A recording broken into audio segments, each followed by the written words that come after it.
Hi. Hi. You're Sandy. I'm Al. We're going to do that part? Yeah. Okay. From the top. From the I'm very Sandy. top. Hi, and I'm Al. And we are here with another conversation. That's the pool guy and that's the pool girl. You bet. I am in a particularly sunny mood this morning. I noticed. Yes, and I didn't get a whole lot of sleep last night. Okay. Because I hope you're going to share editing what's going on. videos. Okay, let me just Like Road say, to Hana videos. Let me just say, okay, I'm gonna start crying already. This is great, great. I'm so sunny. They're happy tears.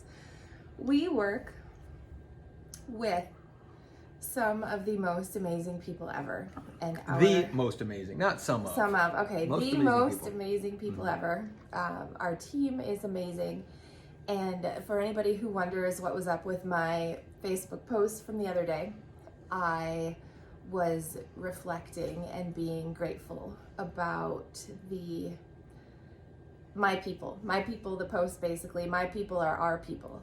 Anybody in my life who needs something, like a simple need, yes, but even the more profound, deep, where do you turn, who's there to help? Like, my entire life is surrounded with people that just show up and help. So I was having a very reflective moment on that, and I was trying to post and put into words. At 2 o'clock in the morning, I believe. And then, of course, everybody is wondering what's going on, and what's going on is, like, my life is amazing, and it has, you know, it's ups and interesting twists and turns, but overall, like, just it's purely amazing. I think to clarify that too a little bit is that post wasn't reflective of something that was going on in your life that you were needing help with. Right. It was just recognizing that there's these people around us that in that particular case have a need, Right. and you were able to witness and they're being surrounded by people. people. And you can't go out in the normal world and get that. Yeah. So to clarify, because someone asked me then, is Sandy okay? What's the... Yeah, Sandy's and I great. said, yes, it had nothing to do with what was going on in her life other than you being reflective of Right. how the people in your life help the other people in your life. Yeah. Yeah. All right. So then back to... Got that clarified. Back to not sleeping much because I'm editing video. Road to Hana, the Ortels Rustic Wilderness Retreat, the footage and the clips that, like, of all of our past pool people that I kind of want to put together, because in their own way, they each explain this journey and they're all in a very individualized family journey with us. And there's some common threads that weave through it as we go through the process of people, and it's purely magical. So the magic that I would like us to cover this morning is I would like us to introduce the Road to Hana project and family, because I'm in the midst of editing the videos and I wanted us to spend a little bit of time reflecting on our first impressions of them and what the process of building their backyard has been for us. Well, our story with them starts quite a few years ago, which is interesting. That I had initially met with them many years ago, like 4 or 5 years ago, probably. Yeah, 5 at this point. And nothing became of the project. And then out of the blue, we get this call from Al them. gets a voicemail.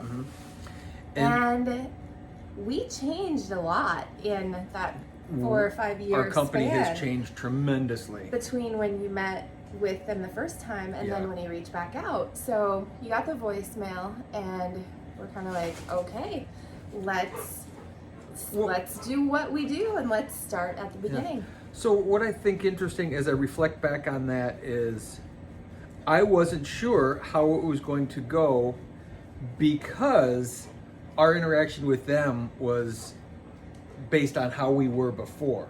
Not knowing how they had changed, but knowing how we had changed and how we were approaching our lives and our business and our people, I didn't know if it was going to be a fit. It didn't work the first time, for a lot of different reasons, which is interesting to go back into that a little bit as well. Steve and I have talked at length about that and how he wasn't ready. He had the money. It wasn't an issue of money, and that's what I think is really important. Is that it's not the issue of having the money or not having the money.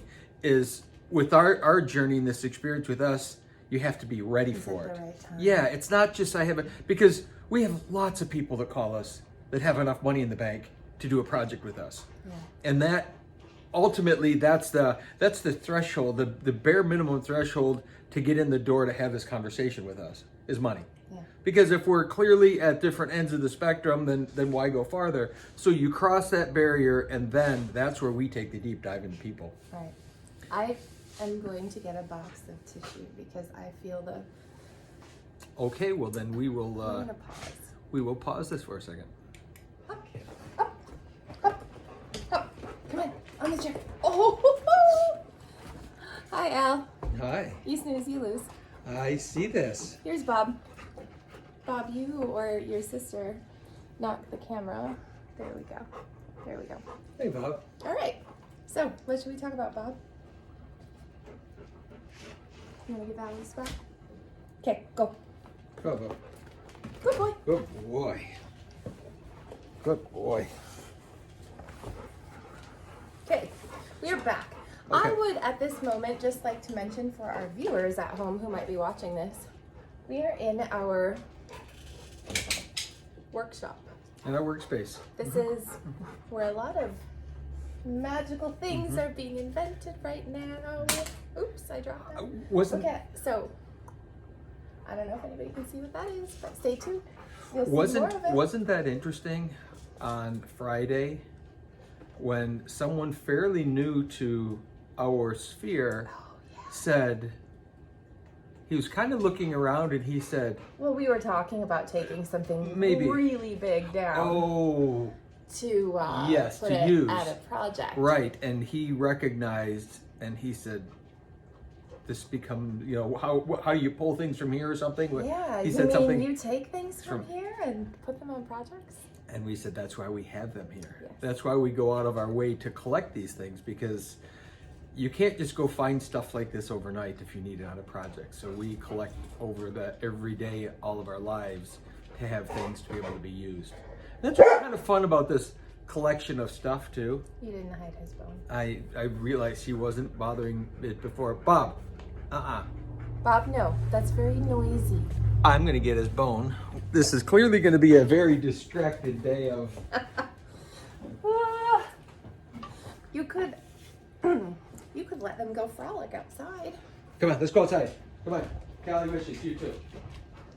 Yeah, let's go outside, everybody. Come on. Also, I'm feeling Let's go very outside. Trumpy-Kenny Come today. on. I love our Oh, my president. goodness, let's go. I'm proud to say that I love our president. I wish more people in this world Oh my God. were proud to say they love our president. But I am, as well as my friends are too. So I made Callie go outside and then I let her back in because she'd be the one barking at the door right away if I That did. is true. I was just telling our friends how proud I am of our president. Mm. Also, acknowledging that. That's a good thing to acknowledge, and I agree. Okay. Um, So back to Get out using and vote. things. Yeah. Anyway, getting back to Steve, like this conversation, as time has gone on, we've certainly grown closer and closer and have a better understanding about who each of us is, together and separately. And we've reflected back on the beginnings when I first met them, and he making statements that, while he had the money for it, he wasn't in the right place for it. Right. He Now- wasn't necessarily ready. No, and we could have built him a pool for building a pool's sake, but we would have all missed the experience that we've been able to have by it being the right time. Right. So when they did call back, and I remembered the yard, I remembered the people, and I had liked them the first time. There was nothing wrong. It's not like there was some, I don't like these people. No, I very much liked them, and I remember the yard. But I was hesitant in going out there, not knowing if they would be the same people they were then, and were this set of people that we had company that we are now. Well, let's talk about that. So you got the voicemail, and it came in on your cell On my phone. He still had your number, which was Yep. awesome. Mhm. And we briefly talked about it, and I said, well, super, I will have Galena give him a call. Because Galena she's known us for a long time, and she is our frontline customer happiness guide, and she has a really good way of explaining who we are and what we do, and listening to people for what they're looking for when they initially call us. And she's able to identify if we are the right people to move forward with, like to the next step, or if there's kind of a better fit. So at that point, we didn't really know. We didn't know. So we started back with Galena, and I do believe that they had some great conversation, Steve and Galena, about kind of how we've evolved as a company, but then also what we need to know about them in order to start talking about a project. And I have the added benefit of having watched the footage already that Katie shot That I haven't seen with yet. the Saviches. And Steve talks about how, they're kind of ready to get the conversation started again. And then he sent Galena a very well-crafted note and photos. And if some of you were watching our podcast back at about the time that came in, we talked about how we got like a family Introduction to family the introduction. life. And that was And telling, it was awesome. kind of telling their life story about, they're getting married and they're going to Yeah. Hawaii, and And they what love this themed idea. and what a pool would really mean to them now. And that pretty much made it happen, because it was, everybody has their own unique way of kind of expressing to us their desire in building a pool, and everybody kind of does it in their own way, and Steve did it in this way. And that document, that introduction letter that he sent to us, really became for us the roadmap of building their pool, which is also interesting because he sent it over, met with you, they're getting really excited about doing this pool project. They had come to the mansion with their family so that I got to meet them as well, and we got to talk more about it. And they decided that they wanted to do it On a holiday. it was Labor Day. Labor Day. Last Labor Day, 2019. So that was really kind of a cool thing. And what's even more interesting is that became our roadmap for building this with them. And he kind of forgot all about it for a while because he was so excited about getting into the building of the project. So we planned a spring start 2020 for their pool. We know what spring 2020 was all about, don't we? Amazing timing. So the weather finally breaks, and we are all set, very excited to get in this yard, dig this pool, dig the pool, have the steel, ready to pour footings. The day Michigan's lockdown started. Talk about drama. Well, we had to, the day we started there, breaking up some steps and patio, prep work, and some excavation and moving some stuff around. And then I went to pick up the permit. If you remember, that's when it all started, because they said, oh no, you can't come in the building. We don't know how we're gonna do it yet. And as it turns out, I showed up at the building department, had no idea, no cars in the parking lot, walked to the normal door, that was locked. And there was a little note that said, if you're picking up permits, go to the other door or whatever.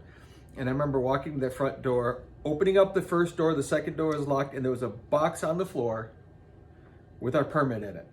Because you had to pay online. Right. Normally you would go in and pay, but you had paid online, and we said we'd be there at 9, and someone came out of the building and put it in this box just sitting on the ground and had gone back inside. So when I got there, I just looked down and there it was, and away we go. Yeah. But that was before we knew lockdown was going to happen. You know, we were just assuming, okay, it's going to get a little weird. So we get it dug, we get the steel in, and then screeching halt. Right. So we in that moment were faced with a pretty big decision. Hindsight's 2020. Now we know a lot more than we knew at the time. Everybody knows a lot more than they knew at the time. And what had been happening was, like, we in the world didn't know how bad this We didn't know what it was. how dangerous or problematic it was. And if we'd wanted to push it, we could have poured the footings like on the first day of the lockdown. There was enough kind of question about how is this going to work, what are we doing, and people didn't quite know how to just put the brakes on like all of life immediately. And I know Al and I don't think I didn't sleep that night, you didn't sleep that night trying to make this decision, researching, finding out what the right thing to do is. And ultimately, what I had concluded that I had shared with Al is, you know, do I think we could do it? Yes. Do I think it would be just fine? Yes. At that time, though, we didn't know how like the hospitals were going to be doing and things like that. And my final thought was, I don't want to do something that we don't have to do today, just in case anything went sideways. I wouldn't want to tax an already unknown system of healthcare or emergency or anything like that. You know, not that we anticipate anything would ever go wrong. I didn't want to necessarily just jump in and take that chance. So that for me, it was, there's so much unknown. We can wait, even though it's not great. But my final thought was, I don't want to be an additional issue. I don't want to, by our actions, create an additional issue. Well, from my perspective, when it came to that, all my decision making was a little bit different. The company that I'm comfortable pumping concrete with closed. They were not hauling concrete. So the normal, what I knew I could make work was an absolute not going to happen. But Steve had a guy that he knew that said that they could still get concrete. So they connected me with another company that I have used before, but I've never pumped concrete with them. It's a little different, just using and wheeling their concrete versus pumping.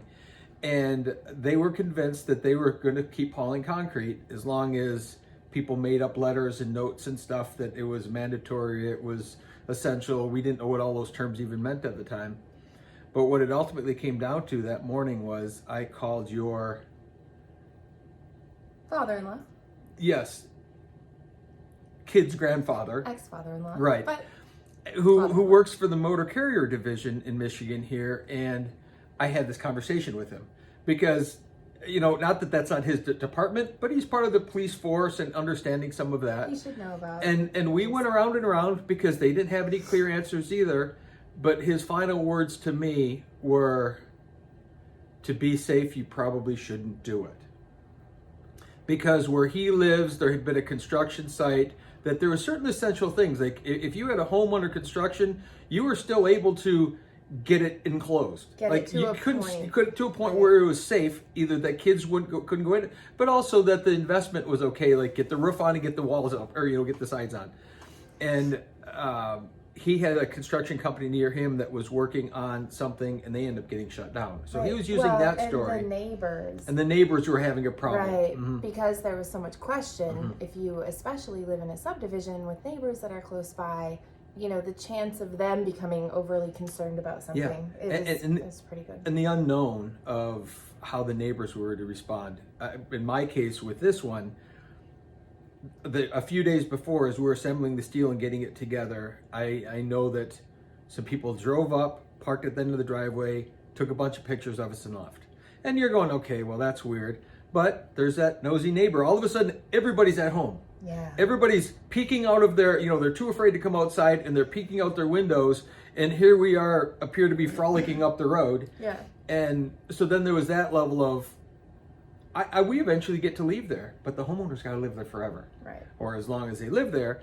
And the last thing I want to do is create this whole new barrier of dissension in the neighborhood. Well, and then then we had to tell them that we weren't coming to do it. Mm-hmm. And that was, so back to our process, which connects us with really amazing people. And we all, like at the beginning, as much as we can, we find out like where we're all coming from. And I have found that makes communication, the process, it makes it so smooth. A whole lot better. Right. So Al, I know, had texted Steve that morning and said, we thought about this a lot. We explored all the avenues. Ultimately, it's just not going to happen today. It's not the right thing to do.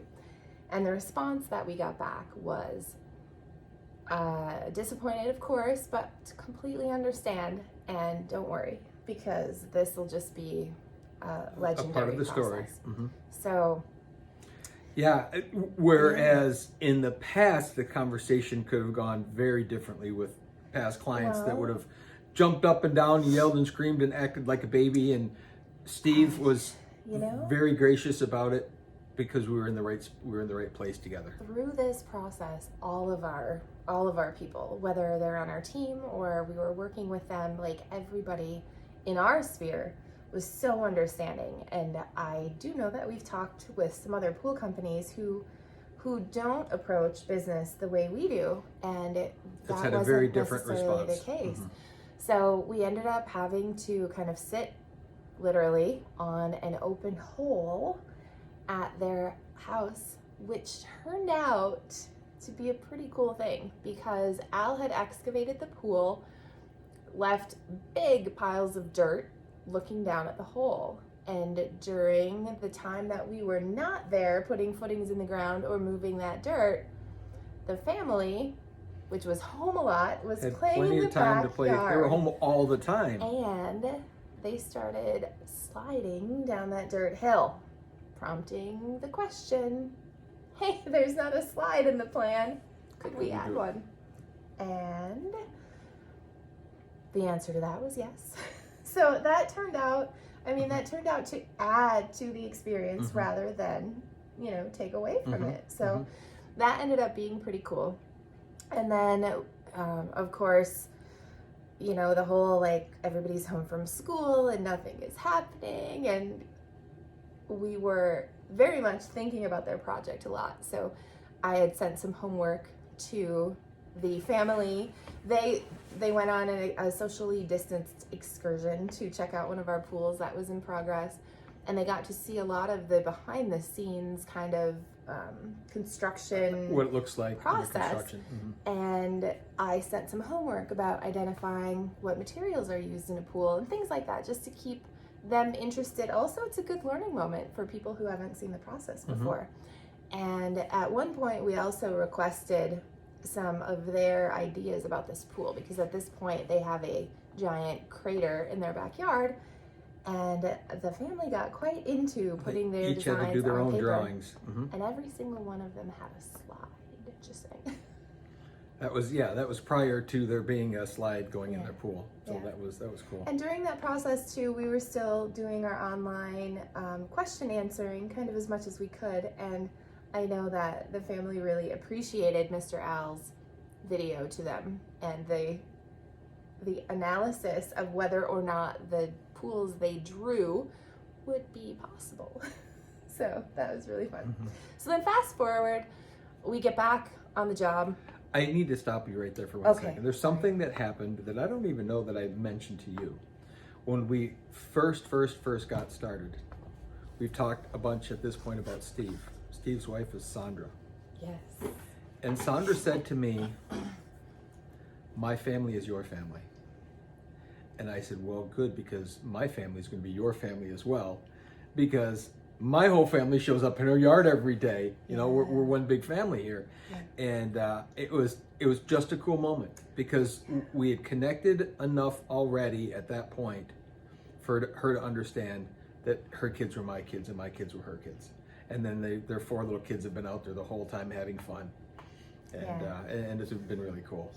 But I thought I'd mention that because that was a very cool moment, because that's exactly how I live my life. And by her saying that, she expressed what 1,000 words couldn't have expressed. By saying that simple thing, that told me everything I needed to know about her. Yeah. It was really cool. Well, so that's very cool that you bring that up. And yeah, so Steve seemed to be at the beginning the one that we had like more kind of the planning interaction with, and Sandra was a bit quieter. In Sandra's defense, she's got a little one that's does taking have a- full care of her a attention baby, 90% of the time. Which, when we first met them, I think they only had 2 children, and now at this Right, point and they they had had 4. four. And Yeah. one little Nicolina is as adorable as could be, and now this is almost how many months ago, so she was Yeah. that much younger. She had a lot more needs, so yeah. Sandra couldn't have as Right, much interaction. She was busy. Although then, like from day to day, as we've been working on the pool, and her awareness kind of what's going on in the backyard and her ability to appreciate it, I have really come to appreciate, because she may be a little more subtle in her approach than Steve, but Oh my goodness, she's sensational. she's amazing. So yeah, we got to work on the project and the process, and you know, I'm going to just jump forward to, I spent a day out at the pool right after. So I visited the job a couple of times. I didn't get out there during the muck and the mud. There was enough like paperwork and officey kind of things that I was muddling through. But then I was out there. We had water in the pool. The equipment was running. It needed some programming and just some different things. So I had gone out there. And I spent the entire day at the pool when it had just gotten water. And part of it was actually working on things, and the other part of it, there's this really cool seating area that had developed. It wasn't on the original plans, but then as the pool laid out in the backyard and everything starts coming together, there's this spot with this little area of patio, and they had put some chairs on there. And of course, it's a brand new pool, it's summer, it's hot. The kids and the husband are just swimming nonstop from the minute the water went in that pool. And I was out there, and I ended up just sitting with Sandra in that patio area, just looking at the pool. And I was telling her in that moment, you know, like, I didn't want to leave, and the sign of just an amazing environment being built for me is the desire to just be in it.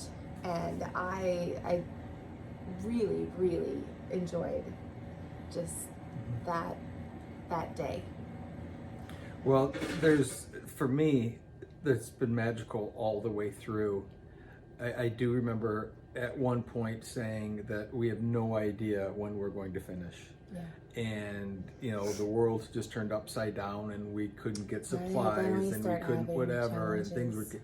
And I remember having that conversation with him, and he said, "It doesn't matter.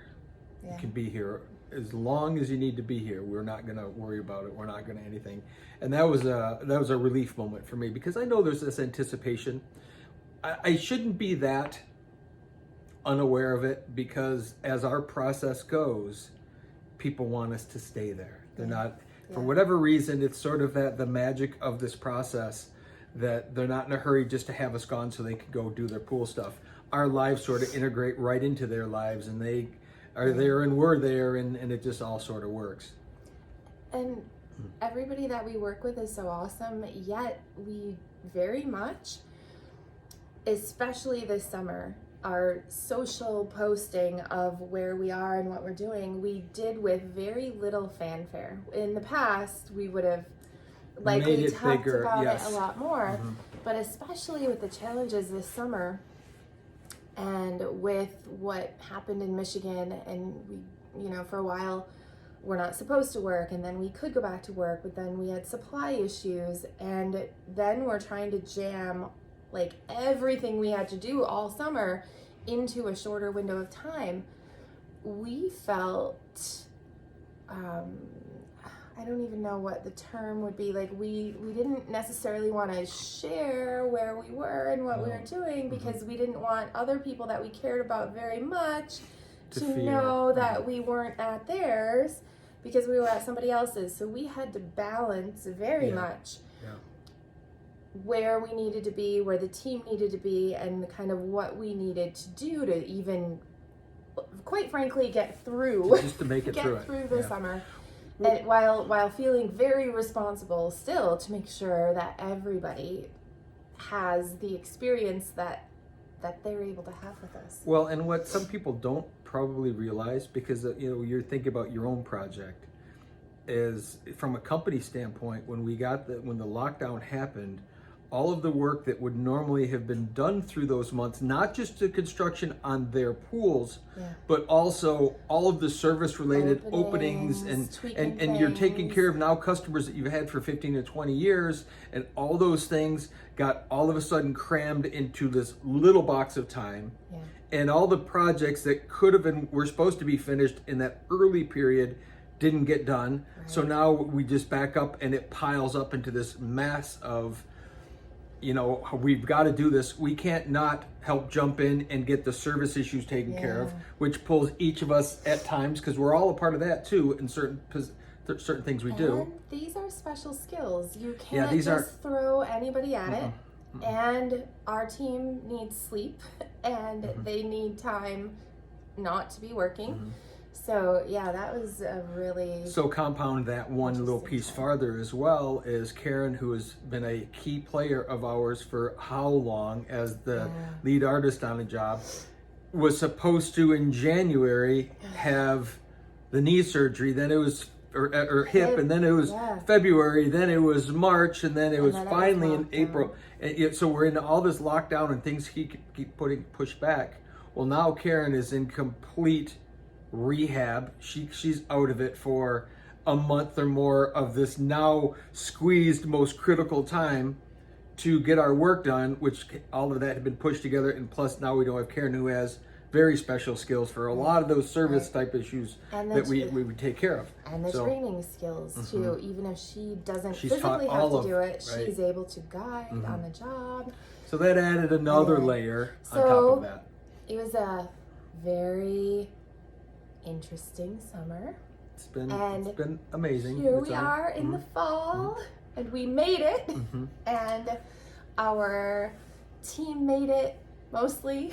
Some people reevaluated perhaps their life trajectory based on who knows what, but where they were in the moment. Our people, though, around us, and the people that we've gotten to work with, sensational, spectacular. Well, we need to continue this conversation about the Saviches, because I haven't even gotten yet into who they've become. And I met Steve and Sandra all those years ago, and then we reconnect and we do this, and the more time spent, the deeper, richer, more amazing human beings that they've become. And I thoroughly enjoy my time when I'm there, because the conversations are always going to be good, the atmosphere is good, the people are amazing, and he'll willingly admit that he's grown tremendously over the 5 years. He's not the same guy. He doesn't have the same thoughts or the same reasonings or the same desires that he did when I first met him. And how money is just the conduit to be able to do things, and that money itself doesn't matter. And this is a guy he's a go-getter. He's a hustler. He's in it up to his eyeballs all the time, and I can really appreciate that, because I am in my own way. We're very different businesses and things, but you know what though? I think it's taking the time then to be present. Like you and he very much take the time to be present with each other. This is very true. And kind of learn from each other and share a perspective. Again, I have the added bonus of video that you guys will see, but which I haven't seen, so I have no idea. So they have a thing that happens when Al comes over. So they've been spending, of course, all their time at home and homeschooling, and Al, sometime at the beginning of the summer, got a new truck that has a very distinctive sound rolling down the road. So they could hear when Mr. Al was approaching the house, and then because he has to go past like the backyard and then turn into the subdivision, that they would start saying, "Who's here?" And Avi their daughter knows like how excited Steve would get when the pool guy was coming, that she started saying, even when she didn't hear the truck, "Who's here?" just to mess Just to with her tease him. dad and like have him get like, oh yay, like the pool guy's here, and then he wouldn't be there. So I'm sorry, that is the cutest thing ever. That's mean. It's so awesome though. I mean, who is so excited for their pool guy to show up that like as a family they do a collective, "Who's here?" Well, I feel like that's just awesome. There's so many little moments and so many little things, and another great example of just to the character of who they are is when the lockdown happened and then all the supply chain was dried up anywhere. We couldn't get gloves. We could get the latex gloves, and Steve said, "I can." Yeah. And he supplied us. He's still supplying us with gloves. Yes. Which is amazing because he didn't have to do that. He didn't, he said, yeah, bummer, good luck. Yeah. But instead, because he's a restaurateur, he has connections into the restaurant industry, and that was effective differently, and their supply chain wasn't as compromised. Yeah. Where everybody, we're shopping in Home Depot and we're shopping in, and that's where all the consumers gobbled up everything. Right. And online. Everywhere that they possibly could. Yeah. Where these wholesale supply chains still had product. We didn't have access to any of those. So that just goes to them as well as box after case they've provided for us, which has been amazing. And we're about to do another pickup, which is great. Mm-hmm. Yeah. Well, again, that's going above and beyond because he doesn't have to do that. That's inconvenient for him to get those. Yeah. But he has, and it's been amazing. Thank you. We could talk for days about the Savich family. We could. We could talk for days about... We haven't even talked about their cooking yet. We could talk for days about every one of these families that... I mean, so the construction projects that we had the most interaction with this summer on were Shaw's, of course, Once Upon a Time, Bud and Vera Wilson at Lazy River, Savich, and then the pool that we ended up pushing back the start date by, was it a month? At 2 least months? a month, yeah. Nick and Kelly Ortel, which we'll be able to another start talking about. Great group of soon. people. Mm-hmm. So, amazing. you know what else is really cool though? Like in all of this, we have had a couple of outdoor come visit us at the pool launch parties where our people have gotten to come out and like mix and mingle with each other. And by our people, I mean at Lazy River, when Bud had his birthday, and I said, well, can I invite a couple people? We had like 4 of our pool families from 7 years ago, from 5 years ago, come and spend time with that us was there. That was really cool. And that is awesome. And then they spent time with each other, swimming together, and that was really cool. And talking and sharing stories. Mm-hmm. And then we also did our launch at Once Upon a Time, and then we had more of our pool family come there, and we have, we invite our suppliers, we invite our industry peers, other builders, things like that. So we're surrounded by just it's amazing. super amazing people. Well, I think on that note, I would like to wrap up this conversation. Okay. And just, for me, end it on the note that Savich family, you guys are amazing. Yeah. Just one of the best. And we very, very, very much appreciate you. I very much appreciate you. Oh, it's a we thing. Collectively, all of us would drop anything if called to help with anything there. I think anyone on the team would go, let's go, we got to go, no matter what it was. Absolutely. Whether it's pool related or something completely different, and any one of us would drop in a heartbeat to go and help. So thank you. Thank you guys.